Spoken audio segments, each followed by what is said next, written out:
उन्होंने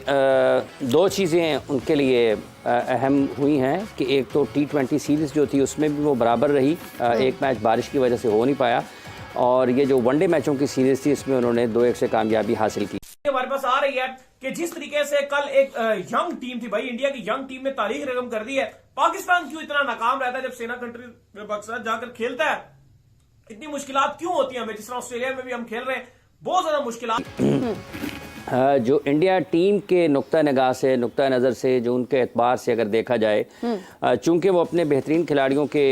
बग़ैर इस सीरीज़ में खेल रहे थे वाइट बॉल में, और 1-2-2-3 उनके सीनियर क्रिकेटर्स होते थे प्लेइंग 11 में। बात आ रही है, और इंडिया की यंग टीम, मसला ये नहीं है कि इंडिया जीत जाता है। इंडिया की यंग टीम जब लेकर जाती है ना दाऊद साहब, अब इंडिया का अर्शदीप कितना को पुराना बॉलर है, बहुत सारा पुराना बॉलर नहीं है। हमारी आंखों के सामने मेरा ख्याल है दुबई में इसका डेब्यू हुआ था, वो जो एशिया कप था, डेब्यू हो चुका था, लेकिन पहला बड़ा इवेंट था। जिस तरह हम दुबई में मौजूद थे, हम वो देख रहे थे, लेकिन उसने कल जिस तरह की बॉलिंग करके इंडिया को साउथ अफ्रीका में सीरीज जितवा दी, बहुत बड़ी बात है। और बात करें लेकिन उसके अलावा उनके अलावा जो अक्सरियत थी खिलाड़ियों की, वो नौजवान खिलाड़ियों पर मुश्तमिल थी, जिनको वो अपना मुस्तकबिल देख रहे हैं, और एक ही जगह पर वो मुख्तलिफ, मतलब एक ऑर्डर पर मुख्तलिफ खिलाड़ियों को आजमा कर उनकी सलाहियतों को उस नंबर के ऊपर ये जांचने की कोशिश कर रहे हैं कि क्या इस नंबर पर ये बेहतर हैं। और कि इंडिया ने जिस तरीके से कल साउथ अफ्रीका के अगेंस्ट सीरीज जीती है, हर कोई उनको प्रेज कर रहा है, और पाकिस्तान मीडिया में बड़ा उनका जो नाम चल रहा है। जिस तरह से कल अर्शदीप ने बॉलिंग की है, जिस तरह से कल अर्शदीप ने विकेट्स लिए हैं, संजू सैमसन अपनी जो है आप कह लें मेडन सेंचुरी, पहली सेंचुरी जो है मार गए हैं इसके अंदर, ओडीआई के अंदर कमाल ही करके यंग इंडिया। तो नौजवान खिलाड़ियों की मौजूदगी में, सीनियर क्रिकेटर्स की अदम मौजूदगी में जनूबी अफ्रीका के खिलाफ जनूबी अफ्रीका में जाकर जीतना, ये बहरहाल एक बड़ी कामयाबी है। और अगर पाकिस्तान ने ऐसा किया होता तो इस वक्त आपको अंदाज़ा हो जाता कि ये कितनी बड़ी कामयाबी होती है कि अगर आप जनूबी अफ्रीका को जनूबी अफ्रीका में जाकर हराते हैं। नहीं, बिल्कुल यंग इंडिया की तारीफें हर जगह हो रही हैं। और देखो, हम ये बात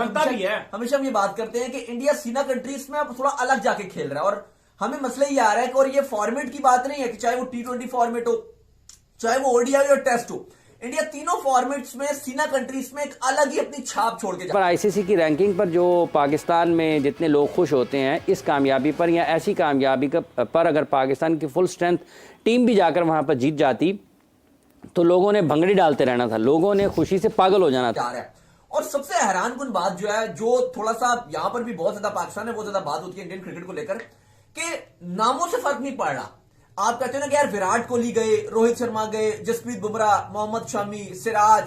भाई उन सबको भी अगर हटा दो उसके बाद भी टीम डिफरेंट है। जय हिंद दोस्तों, वेलकम टू नव इंडिया न्यूज़। दोस्तों, पिछले कुछ सालों से भारतीय क्रिकेट कंट्रोल बोर्ड ने भारत में क्रिकेट के इंफ्रास्ट्रक्चर पर जो पैसा खर्च किया है वो आज निखर कर सामने आ रहा है, और दूसरी ओर पाकिस्तान दिन ब दिन क्रिकेट जगत में अपना नाम खराब करता जा रहा है। दरअसल दोस्तों, भारतीय टीम ने साउथ अफ्रीका को उसी के घर में हराया है। सबसे बड़ी बात है, वनडे सीरीज जीतने में सबसे ज्यादा योगदान भारतीय युवा क्रिकेटरों का रहा है, और यहाँ तक कि पाकिस्तान मीडिया अब ये बात कर रहा है कि भारत आज इतना आगे बढ़ गया है कि उसके स्टार खिलाड़ियों की गैर मौजूदगी में भी भारत के युवा खिलाड़ी और जो बी टीम कहे जाने वाले खिलाड़ी है, उन्होंने साउथ अफ्रीका को उसी के घर में धूल चटा दी है। जबकि दूसरी ओर हमारे बुढ़े बुढ़े खिलाड़ी, बड़े ही सीनियर खिलाड़ी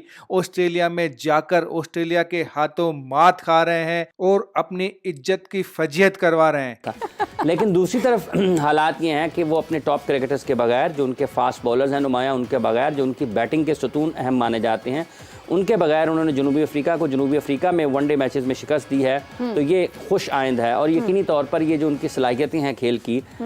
मुख्तलिफ बल्लेबाजों की अगर आप कारकर्दगी को देखें, तिलक वर्मा को देख लें, आप ऋतुराज गायकवाड को देख लें, रिंकू सिंह को देख लें, ठीक है, फिर पतीदार कल खेले, उनकी इनिंग्स, उनकी बैटिंग को देख लें, संजू सैमसन ने 100 किया कल, उनको देखें, वो कोई इतनी आसान सूरत हाल नहीं थी जब उन्होंने रन्स किए, और बैटिंग भी कोई इतनी आसान नहीं थी। तो क्रेडिट जाता है उनके नौजवान क्रिकेटर्स को। फिर अर्शदीप ने जिस तरह से गेंदबाजी की, विकेटें हासिल की, अहम मौके पर विकेटें हासिल की, मैच में कम बैक करते रहे, तो ये सारी चीज़ें उनके लिए बड़ी हौसला अफजा हैं। और यकीनी तौर पर इस सीरीज से कुछ ना कुछ, जब वो अपने मुस्तकबिल के खिलाड़ियों को जांच रहे हैं, उनको देख रहे हैं कि कौन किसकी जगह पर आ सकता है, कौन किसकी जगह पर आ सकता है, तो ये एक सीरीज़ उसमें किसी हद तक उनके सिलेक्टर्स को, उनकी टीम मैनेजमेंट को एक बेहतर सोच ज़रूर दे सकती है, एक अच्छा ख्याल ज़रूर दे सकती है कि हम आगे कैसे बढ़ सकते हैं, किन खिलाड़ियों पर कैसे इन्हिसार किया जा सकता है, कौन जब मुश्किल हालात आते हैं कौन सा बैट्समैन ज़्यादा बेहतर करता है। अर्शदीप के लिए भी बड़ी अच्छी खबर ये है कि इस सीरीज़ में जब वो वापस आए हैं तो उन्होंने विकेटें ली हैं। जब से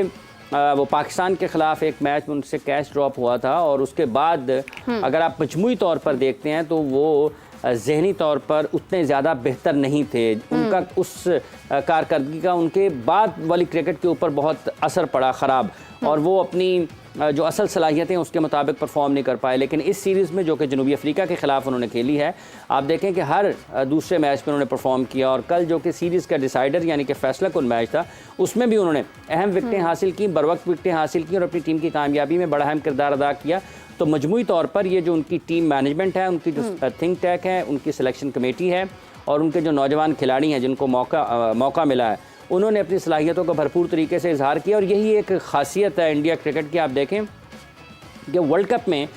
वो अच्छा नहीं खेले फाइनल में, उससे पहले सारा वर्ल्ड कप वो बहुत अच्छा खेले, लेकिन फाइनल में अच्छा ना खेलने के बावजूद भी अगर आप देखते हैं तो एतमाद उनका बहुत अच्छा है। हाँ। मजमूई तौर पर अगर आप दुनिया भर में देखते हैं ना तो क्रिकेट का मायार वो नहीं रहा है जो आज से कोई 20 साल पहले 15 साल पहले हुआ करता था। लेकिन इसके बावजूद भी इंडिया में क्रिकेटर्स जो हैं वो आपको तैयार क्रिकेटर्स सामने नज़र आ रहे हैं, आपको हर पोजीशन के लिए हर अंदाज से जो खेलने वाले हैं वो लोग नज़र आ रहे हैं, तो जिसका फ़ायदा उनके क्रिकेट को हो सकता है। यानी कि इंडिया जो ऑस्ट्रेलिया में जीती थी, जो लास्ट सीरीज जीत कर आई है, चलो लास्ट से लास्ट जीती थी, उसमें विराट कोहली गए, एक हैवी टीम लेकर गए, अच्छी इंडिया की टीम थी, उसने फाइट की। जो अभी लास्ट जीत कर आई उसमें एक मैच में विराट ने कप्तानी की, फिर अजिंक्य कप्तानी करने के लिए आगे रहाणे, फिर हमने देखा कि बीच में रोहित शर्मा टीम में ज्वाइन कर लेते थे, कभी वो भी चले गए, फिर हमने देखा कि ओपनर्स इंजर्ड हो गए, फिर हमने देखा कभी बुमराह अनफिट हो गए, हमने देखा शमी अनफिट हो गए, एकदम सिराज को कमबैक कराया, हमने देखा ठाकुर ने कर दिखाया, हमने देखा कोई और आया, तीसरा आया, चौथा आया। यानी कि हम देख रहे थे जो भी नया खिलाड़ी आ रहा था वो करके दे रहा था। यानी कि इन शॉर्ट अगर हम कहें कि नामों से फर्क नहीं पड़ रहा था, एक कल्चर उन्होंने बना दिया कि यार डरना नहीं है, हम सीना कंट्रीज में इनके घरों में घुसकर हम तोड़ेंगे, चढ़ के खेलेंगे। और उसके बाद से हमने देखा कि भारतीय टीम ने पीछे मुड़ के नहीं देखा, ऑस्ट्रेलिया को ऑस्ट्रेलिया में हरा के गावा में तारीख खत्म कर दी। हमने देखा जीत ही नहीं पाता। हमने देखा कि इंडिया इंग्लैंड में गया और ऑलमोस्ट सीरीज जीत गया था, लेकिन वहां पे फिर सीरीज बराबर हो गई। फिर हमने देखा कि जिस तरीके से इंडिया की डोमिनेशन, साउथ अफ्रीका को कल इन्होंने यंग इंडिया ने 5 साल के बाद तारीखी और हिस्टोरिक सीरीज जो है वो इंडिया ने अपने नाम की। और थ्रू आउट अगर आप इंडिया देखो तो शानदार करिए, लेकिन अली साहब एक बड़ी जो है वो बुरी खबर है, और वो यह कि विराट कोहली ने टीम इंडिया को छोड़कर वो सेंचुरियन जो पहला टेस्ट मैच सेंचुरियन में खेला जाना है उससे पहले वो घर रवाना हो गए, और कहा जा रहा है कि अडिस्क्लोज रीजन है। लेकिन कुछ खबरें, ये कुछ सोर्स शायद कोर्ट ये भी कर रहे हैं, आई डोंट नो कंफर्म्ड है कि नहीं, कि उनका सेकंड बेबी जो है पॉसिबल है कि शायद वो भी हो, शायद इसलिए भी जा रहे हो, लेकिन बहरहाल डिस्क्लोज रीजन है और वो घर वापस चलेंगे। और कहा जा रहा है कि जो फर्स्ट टेस्ट मैच सेंचुरियन खेला जाना है उससे पहले वो आ जाएंगे। चलेंगे रुक दें, तो विराट कोहली जो सेंचुरियन वाला टेस्ट है उससे पहले वापस आ जाएंगे। लेकिन अली साहब जो एक और बड़ी खबर आ रही है वो ये खबर है कि जो डीन एल्गर है उन्होंने ऐलान कर दिया है कि जो इंडिया की सीरीज होगी इससे जो खेलने के बाद, टेस्ट सीरीज खेलने के बाद, डीन एल्गर तमाम तरह की क्रिकेट को खैर बात कह देंगे। बड़ी अच्छी उनकी नुमाइंदगी रही है क्रिकेट साउथ अफ्रीका के लिए, स्पेशली लाल बॉल में उन्होंने बड़ा जबरदस्त परफॉर्मेंस दिखाई है। अगर आपने नव इंडिया न्यूज़ को सब्सक्राइब नहीं किया है तो तुरंत नीचे दिए सब्सक्राइब बटन पर क्लिक करें, वीडियो को लाइक करें, कमेंट करें और मजबूत भारत की धमक को महसूस करें।